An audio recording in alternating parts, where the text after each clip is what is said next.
Horas, apa kabar semua? Tetap semangat, salam sehat.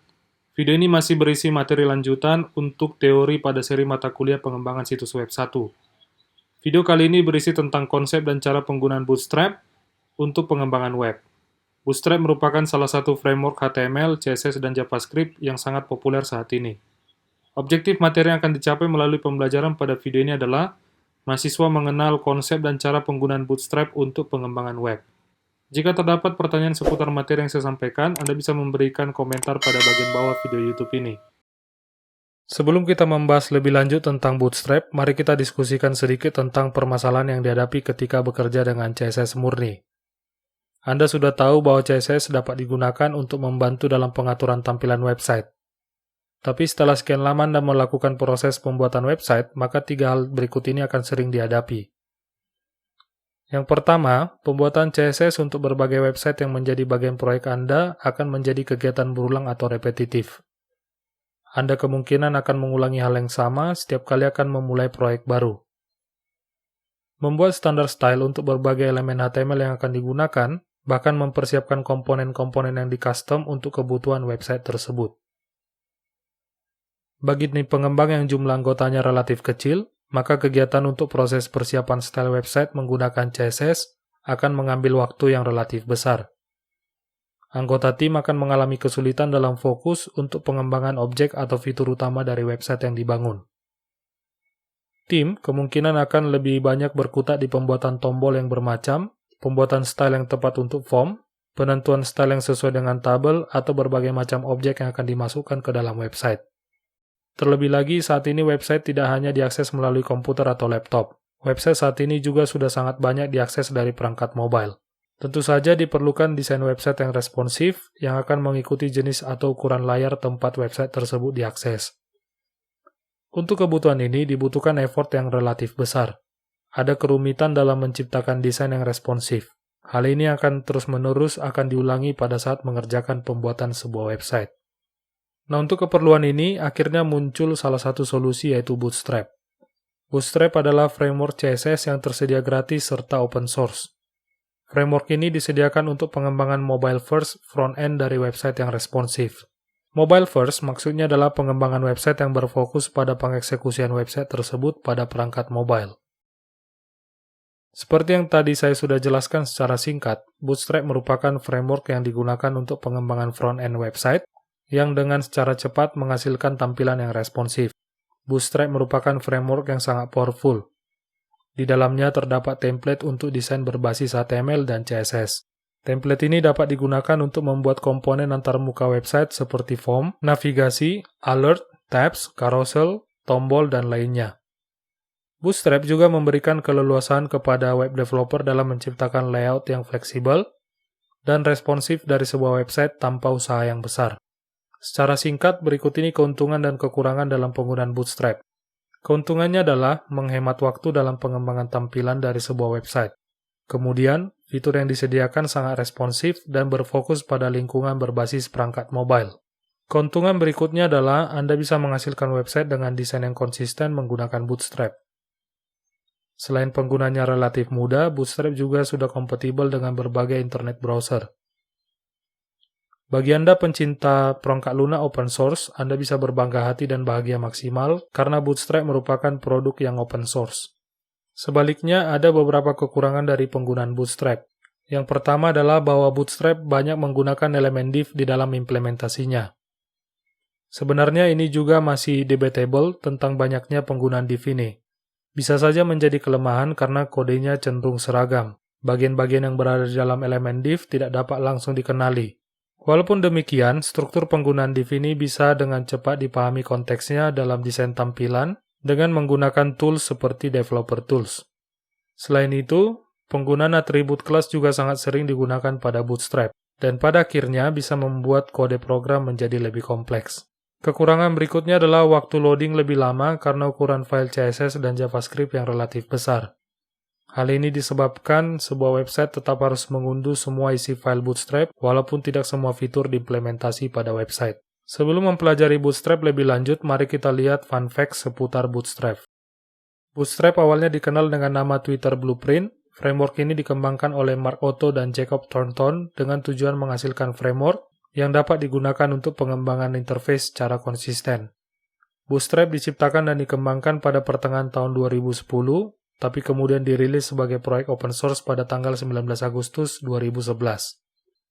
Bootstrap ini berkembang menjadi framework yang sangat populer, hingga kemudian per Juni 2014 Bootstrap menjadi proyek nomor 1 yang ada di GitHub. Hingga saat ini sudah terdapat beberapa versi dari Bootstrap. Pada bulan Juni 2020, Bootstrap 5 Alpha sudah dirilis. Dalam penggunaan Bootstrap, terdapat dua pilihan untuk memasukkan library ini pada kode program pembentuk website. Yang pertama adalah dengan melakukan instalasi lokal. Untuk instalasi lokal, poin-poin berikut ini yang Anda harus perhatikan. Pertama, Anda harus mengunduh file Bootstrap library dari situs resminya di https://getbootstrap.com. Selain itu, Bootstrap dapat diakses dengan menggunakan npm, Composer, atau Meteor. Untuk penggunanya, file dan folder yang dimiliki Bootstrap yang telah diunduh tersebut diletakkan pada direktori lokal dan digunakan pada web dengan menggunakan tag link pada elemen head. Pada pemakainya, elemen script juga akan digunakan jika plugin JavaScript yang diperlukan oleh Bootstrap akan dipakai juga dalam sebuah website. Berikut ini contoh penggunanya jika file library Bootstrap sudah berada di lokal. Saya rasa tidak ada yang rumit untuk cara penggunaan ini, tapi harap diperhatikan benar-benar lokasi library tersebut ketika hendak digunakan. Berikutnya, penggunaan Bootstrap dapat dilakukan dengan pemakaian versi yang berbasis CDN. Pemilihan versi ini dilakukan semata-mata karena Anda tidak ingin mengunduh dan menghost Bootstrap tersebut sendiri. Nah, apa itu CDN? CDN yang merupakan singkatan dari Content Delivery Network adalah jaringan server yang dibuat untuk menyediakan konten bagi internet sehingga lebih cepat untuk diakses. Contoh CDN adalah GS Deliver. GS Deliver merupakan CDN gratis untuk perangkat lunak open source. Selain alasan tadi, alasan berikutnya adalah loading bisa relatif lebih cepat. Sebagai contoh, pada kode tersebut Bootstrap dipakai menggunakan CDN GS Deliver. Karena CDN merupakan jaringan server, maka untuk setiap request, server terdekat yang akan dipilih untuk melayani pengguna. Hal ini juga berakibat loading time yang lebih cepat. Untuk menggunakan Bootstrap, berikut ini langkah-langkah yang Anda harus lakukan. Pertama, Anda harus mendeklarasikan struktur HTML seperti biasa. Tapi jangan lupa untuk menyertakan HTML5 doctype. Bootstrap selalu menggunakan elemen HTML dan properti CSS yang membutuhkan deklarasi HTML5 doctype tersebut. Kode tersebut harus diletakkan di awal halaman HTML, beserta atribut length dan karakter set yang sesuai. Pada kode ini, Anda bisa melihat terdapat deklarasi penggunaan karakter set UTF-8.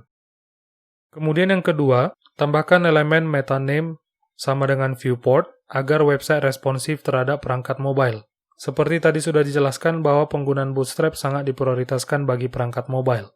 Style untuk perangkat mobile merupakan inti dari framework ini.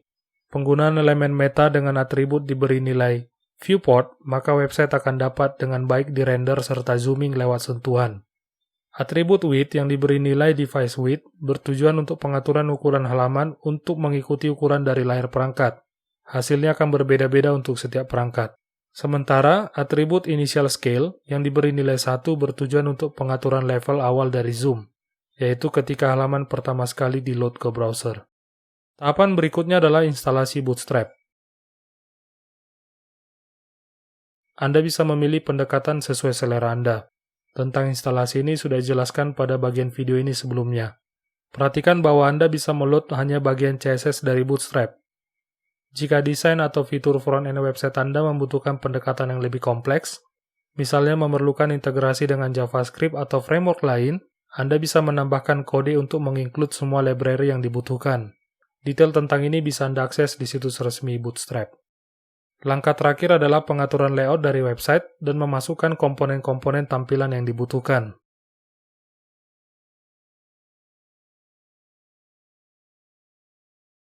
Anda bisa menggunakan kelas container untuk membungkus isi website. Pada contoh sintaks ini, saya membuat 2 baris dengan 3 kolom pada baris pertama dan 4 kolom pada baris kedua. Pada masing-masing sel diletakkan teks sebagai isinya. Terkait pengaturan layout ini akan disampaikan lebih detail pada pembahasan tentang grid system pada Bootstrap. Nah, jika sudah selesai, Anda bisa menguji hasil penggunaan Bootstrap pada website Anda menggunakan web browser. Di sini saya tunjukkan contoh hasil eksekusi website pemakai Bootstrap menggunakan web browser pada perangkat yang memiliki layar yang lebih besar, misalnya di desktop atau laptop. Anda bisa melihat bahwa pada layar bagaimana teks disusun pada browser. Terdapat 2 baris dengan jumlah kolom masing-masing 3 dan 4. Pada selnya terdapat isi berupa teks. Akan tetapi, ketika website tersebut dibuka pada perangkat dengan ukuran layar yang lebih kecil, misalnya pada smartphone, maka isi dari website tersebut secara otomatis akan disusun bertumpuk satu arah, yaitu vertikal. Isi website disusun mengikuti tinggi dari layar perangkat. Nah, ini dia yang disebut sebagai desain yang responsif dan fleksibel. Tampilan website mengikuti ukuran layarnya. Salah satu persoalan yang sering dihadapi ketika membuat tampilan website adalah pembuatan layout. Bagi pemula, biasa layout dikembangkan dengan menggunakan tabel. Komponen-komponen antarmuka diletakkan pada sel-sel yang dimiliki oleh tabel tersebut. Nah, hal ini akan menjadi permasalahan karena Anda tidak bisa menghasilkan tampilan yang responsif dengan penggunaan tabel HTML. Pada Bootstrap, persoalan tersebut dipecahkan dengan menyediakan grid system.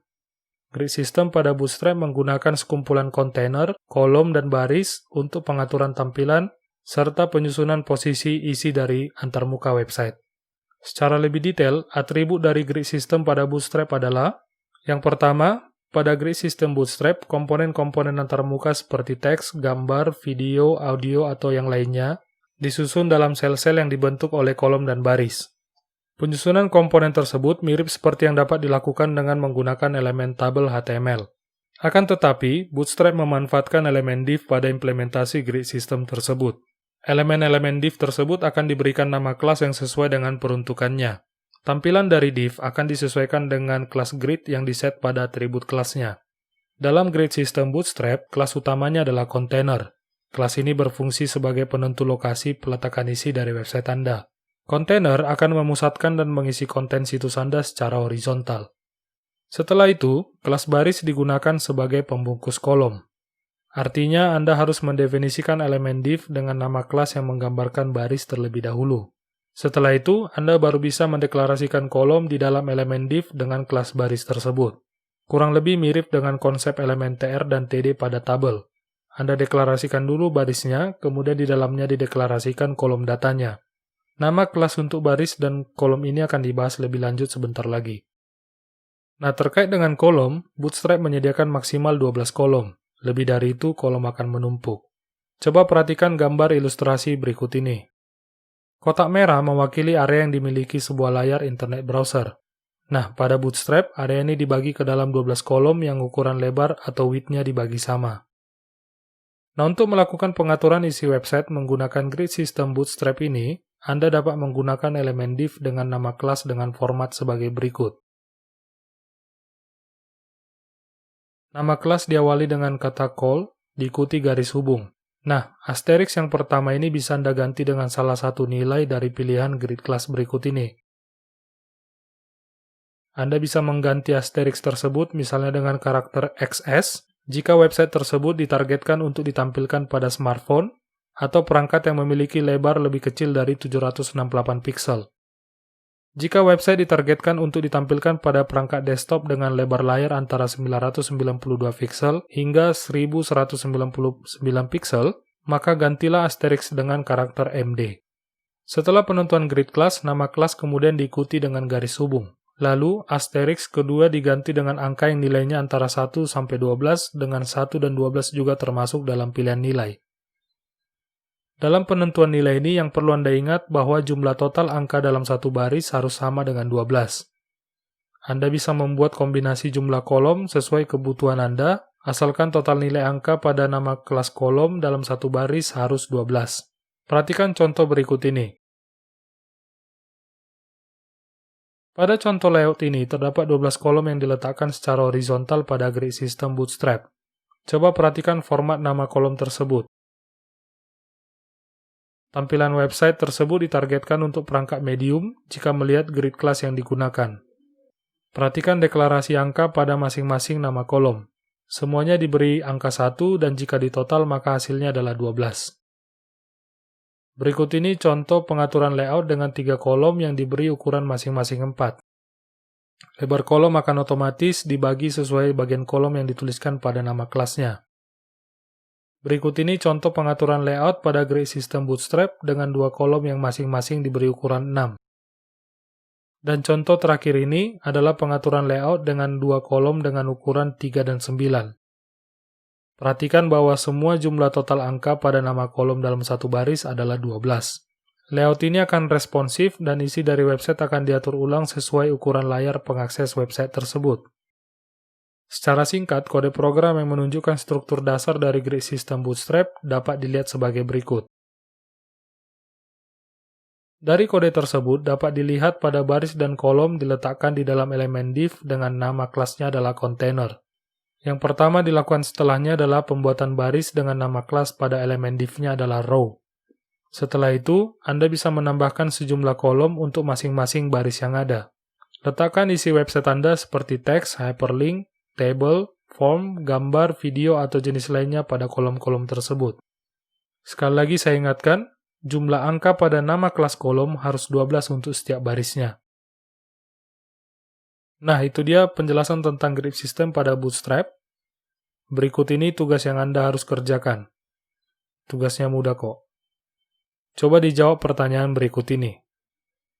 Apa saja kombinasi elemen div di dalam sebuah row jika Anda diminta untuk membuat website dengan 4 kolom? Sebutkan minimal 3 jenis kombinasi kolom untuk sebuah baris. Nah, Anda bisa menjawab pada bagian komentar video YouTube ini. Nah, mudah kan?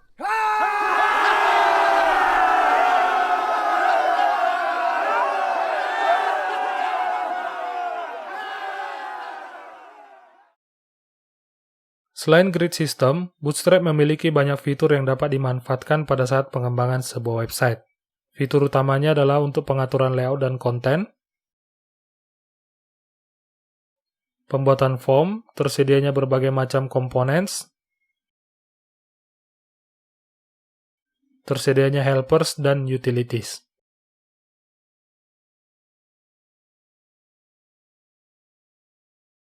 Masing-masing fitur tersebut memiliki detail item yang dapat dipakai pada saat mengaplikasikan Bootstrap pada halaman website. Anda diharapkan mengeksplorasi semua fitur tersebut dan sering melakukan latihan, sehingga Anda dapat menguasai Bootstrap dengan baik.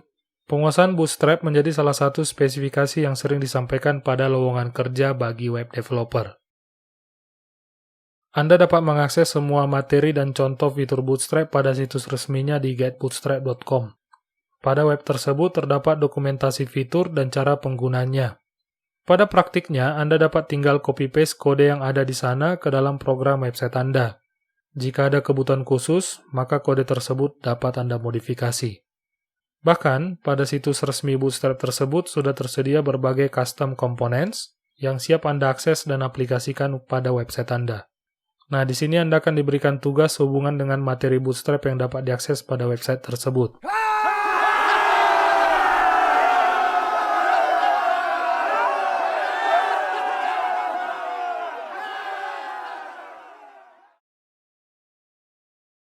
Terdapat 3 pertanyaan yang Anda harus jawab di course terkait materi ini, yaitu yang pertama, kelas apa yang digunakan untuk membuat sebuah thumbnail? Yang kedua, kelas apa yang digunakan untuk memberikan informasi jika form gagal dalam validasi? Kemudian yang ketiga, kelas apa yang digunakan untuk membuat tombol peringatan berlatar warna kuning? Eksplorasilah website getbootstrap.com tersebut untuk mendapatkan jawabannya. Jawaban bisa Anda berikan pada form yang sudah dibuat di e-course. Baik, itu dia materi untuk sesi ini. Beberapa hal yang dapat disimpulkan adalah, yang pertama, Bootstrap merupakan framework HTML, CSS, JavaScript yang digunakan untuk mempermudah pengembangan front-end sebuah website. Kemudian, penggunanya bisa menggunakan instalasi lokal atau penggunaan CDN. Kesimpulan yang terakhir adalah bahwa Bootstrap banyak menggunakan elemen div dan atribut kelas dalam pemanfaatannya. Jika Anda memiliki pertanyaan, Anda diharapkan mengeksplorasi terlebih dahulu via internet.